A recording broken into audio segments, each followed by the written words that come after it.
Alright guys, welcome to RC Mojo. This week we've got yet more bits for the ClodBuster. You might remember in one of the early Clod videos I mentioned some widgets that you can get that reinforce the ends of the axles, and most of the ones available are from the States, which would incur fees, making them rather expensive. Well, I've been keeping an eye out, and who should pop up a few weeks ago? Yes, UK Monster's Clod Shop again. So here we have a set of carbon fibre bits that tie the holes in the end of the axles together, which is extremely useful on a chassis like this.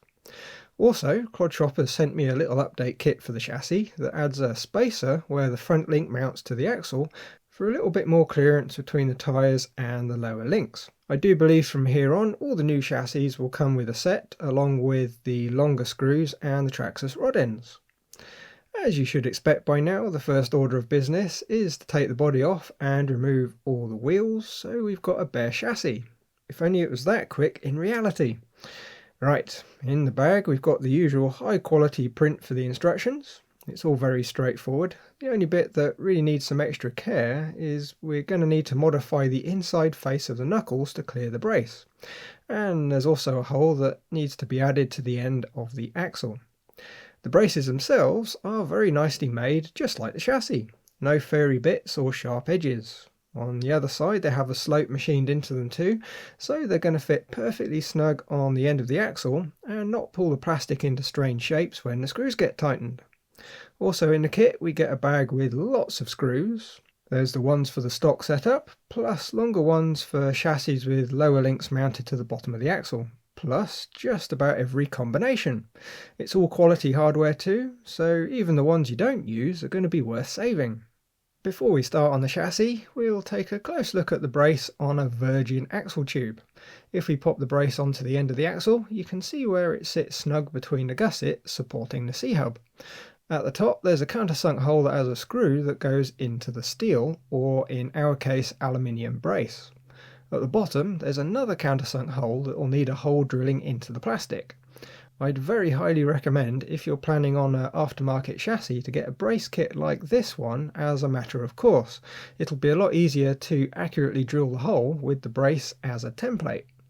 Unfortunately, all our axle tubes already have the holes drilled, so they might not quite line up perfectly. We'll most likely need to file the holes a little bit to clear the hole. Not a huge deal, but not as good as they could have been.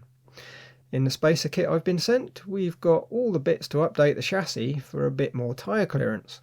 If we have a quick look under the axle, the spacer goes between the C-hub and the ball in the lower links rod end to space it off. Then the Traxxas rod end replaces the anti-roll bar rod end to make up the difference. While we've got a bit of clearance now, there's a fair chance we might use that up in a future video, so every little we can get without making the truck even wider is a plus. So we can get at the ends of the axles, we're going to have to remove the knuckles. On the top we've got the two kingpins that need to come out. Then if we flip the chassis over, there's the two bottom kingpins.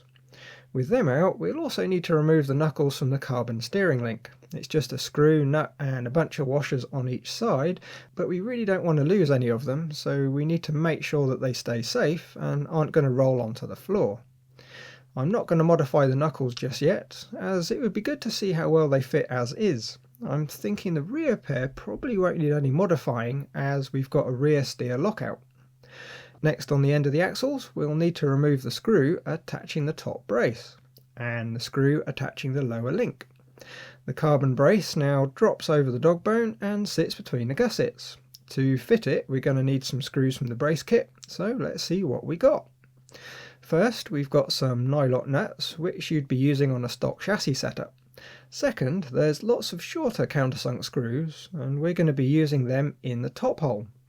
Third, we've got some long countersunk screws which fit the bottom holes with the ClodShop chassis. If we compare it to one of the screws from the spacer pack, we'll see they're roughly the same sort of length. So we'll use one of the short screws in the top hole and do it up so it's not quite tight, so we can see how far off the bottom hole is. On the front axle, I drilled the bottom holes a long time ago with no real thought to accurate position. They're kind of somewhere near opposite the top hole, but not quite. If we try and poke a 2mm Allen driver in the hole, it won't go, so it's a fair bit off. To get round the problem, I'm going to remove the carbon brace and use a micro round file to elongate the hole so it lines up. It's not ideal as it will weaken it a bit more than we want, but it seems a waste just to replace the whole axle tube. After a few trial fits, we now have the top screw back in and a hole in the bottom that the screw fits through. Right, now we can refit the lower link. We no longer need the old anti-roll bar rod end, so that can come off. And from the update kit, we only need the spacer and the Traxxas rod end. First, we offer up the spacer over the screw threads, then the lower link, and we pop the ball in the Traxxas ball end and install it on the end of the screw and tighten it up. Don't forget we're going into plastic, so we don't want to overdo it. Next, we'll refit the knuckle with its kingpins, just so we can see how bad the clearance issue really is. We're not going to hook it up to the steering yet though, as we can just turn it by hand and see how far it goes. Well, it's definitely reduced the steering throw by quite a bit. However, it is going to be good enough for the rear with the steering lockout. There's still enough there to adjust the toe, so that'll save a bit of effort. Essentially then, we need to attack the inside of the knuckle with a Dremel. Some sort of small sanding drum or burr will do the job.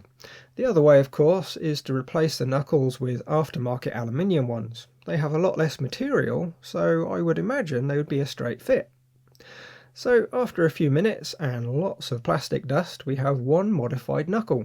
If we compare it with the other one, we can see what's been trimmed away. It's all fairly easy, but if you're worried, you might want to pop the E-clip and remove the shaft and the bearings first, just so there's less chance of causing damage. Now if you refit the modified knuckle, we can see that we've got our huge steering throw back. Very nice. Right, the other side is the same, so rather than do it all over again in a video, we'll just cut to it being complete. So there we go. All that's left to do is to reattach the carbon steering link with the screws and washers, making sure it all goes back together in the right order. Once they're nipped up, we can test it to make sure that nothing catches or binds. So with the transmitter on, we can plug in the battery, flip the chassis round and turn on the ESC. Now we can fiddle with the steering and the throttle and have a listen.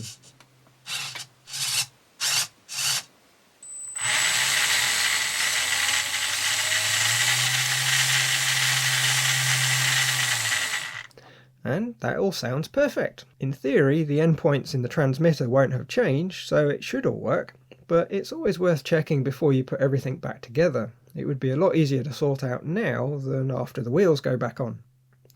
So that's the front end sorted. The rear is exactly the same, of course, so we'll just cut to that being done. There you go, and you can see the carbon brace mounted up. Right, that's all the carbon braces in, but there's still a suspicious amount of video left. Well, on the last test run, the first run with the 13-turn motors, it was quite evident the rear of the truck really wanted to overtake the front pretty much constantly, making it a little bit of a handful. The most likely culprit is going to be the rear toe, basically how far off straight the rear wheels are. We really want a degree or so of toe in, so the rear wheels should both point slightly towards the front. Luckily, with the Clod, it's really easy to work out, at least roughly. If we hold a ruler against the sides of the shrouds on the knuckles, we can see how far off straight they are. It's probably easier to see if I flip the chassis around. So with the ruler in place, we can see the rear on this side has a little bit of toe out, which is the opposite of what we want. Moving to the other side, it's exactly the same story, so no wonder it really didn't want to go straight under acceleration. Adjusting it with a rear lockout is very easy. First we unhook the short link and adjust it so the knuckle has some toe in. I'm going to replace the old screws with some nice stainless ones while I'm at it too, just so it matches the rest of the truck. There's almost always quite a bit of trial and error to get it just right, but the difference it's going to make in the handling will be night and day, so it's really worth doing. I'm going to go with a fairly aggressive toe. I'm going to set it so the end of the ruler sits just outside the kingpin at the front. After a few attempts, we've got it pretty much spot on, so we can pop a nut on the end of the screw and work on the other side. Which of course didn't quite go to plan. With the rod ends that we've got, there's not quite enough adjustment in them to get the angle that we want. Luckily, I've got some more Traxxas rod ends that are just slightly longer. Hopefully they're going to make the difference. Oddly, while changing them, I found a little bit of RC archaeology. I always assumed there was going to be a length of M3 studding in the carbon tube. Turns out I was being cheap, as usual, and I used a stock ClodBuster linkage. But hey, it works, so why not? With it adjusted, there was a fairly big gap between the ends of the carbon tube and the rod ends. Measuring the gap, it came out to 1.5mm, which just happens to be near enough 3 of your typical M3 washers. So with those installed, we can do the final adjustment, setting the angle so it matches with the other side. And there we go, more or less spot on. But wait, there's one more thing. I'm going to replace all the old Philips/GIS hardware with stainless hex hardware. All that's really left that you can actually see is a couple of M3x30s and an M3x12 front and rear. Changing them is going to keep the theme going for anyone that looks closely. Right, that's all the mods done for this week. So it's wheels back on, body on, and we're off out for a quick blast. My usual spots are still packed with walkers, so we're back at the side of the quiet road again. First of all, it's way more stable now. It's still a heavy solid axle truck of course, but you don't have to keep trying to catch it under acceleration. A huge improvement. We're not going to see any real differences with the carbon braces of course, except we did get a bit more adventurous with the bumps. Now the mounting points are a bit stronger. I'll leave you with some footage of the truck bouncing around. I think the dampers have only got about 50% of their oil left now, so they're really not doing a good job. As always then, thanks for watching, like if you like, subscribe if you haven't, and leave a message if there's something on your mind. Bye guys!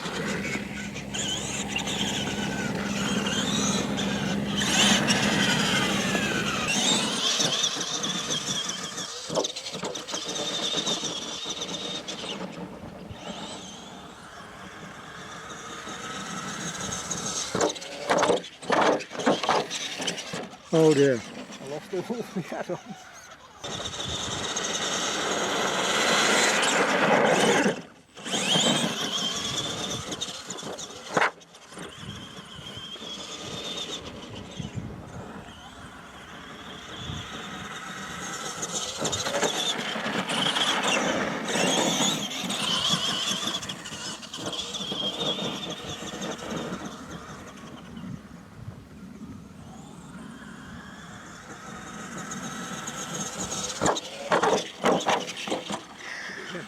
Maybe I shouldn't go over that bit. No, I shouldn't.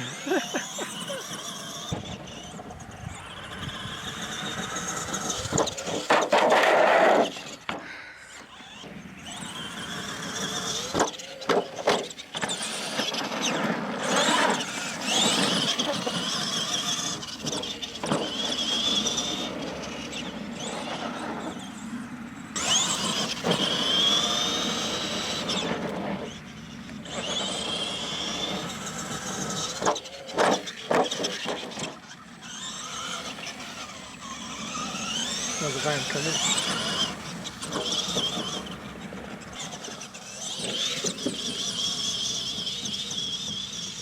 There's a lot of water coming off those tyres.